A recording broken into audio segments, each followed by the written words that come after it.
Speaking of the amount of work, I went to Frederick Douglass High School.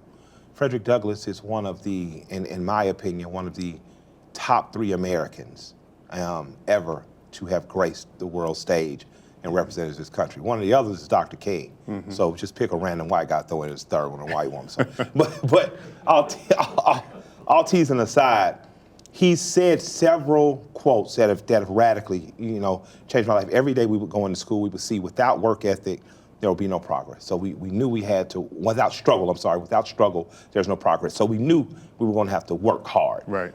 Another we knew as kids were, it is easier to build strong children than it is to repair broken men.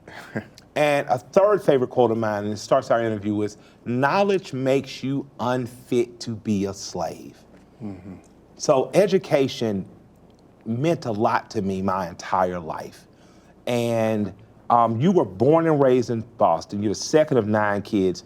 What did focusing on education early in your years do for you to escape poverty? Yeah, so education was drilled in me at a very early age as being very important, and it was drilled into me by my mother, who only had an 8th grade education. But she really stressed formal education as an opportunity to get out of, we grew up in the housing projects, and everyone, as I found out later in life, everyone thought their housing project was the worst housing projects in America, and it turned out that all of them were pretty bad. But we wanted to, that was a way of mobility. You were going to get out of these 4 walls of the housing project through education and through opportunity. What was her name? My mother's name was Michelle Thompson. Michelle Thompson. Miss Thompson. Michelle is probably what the community.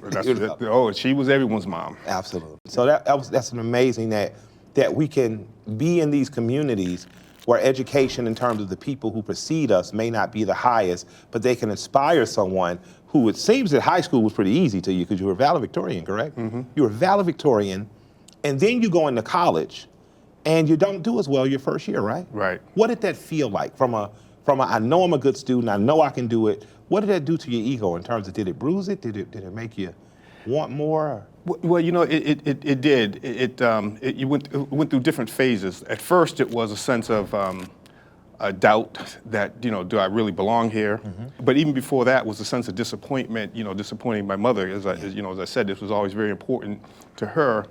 But it transitioned from being very important for her to now being very important to me. Then it became a sense of, I think that Project Toughness kicked in, that what she had been building into me all my life, that, roll up your sleeves and time to get to work.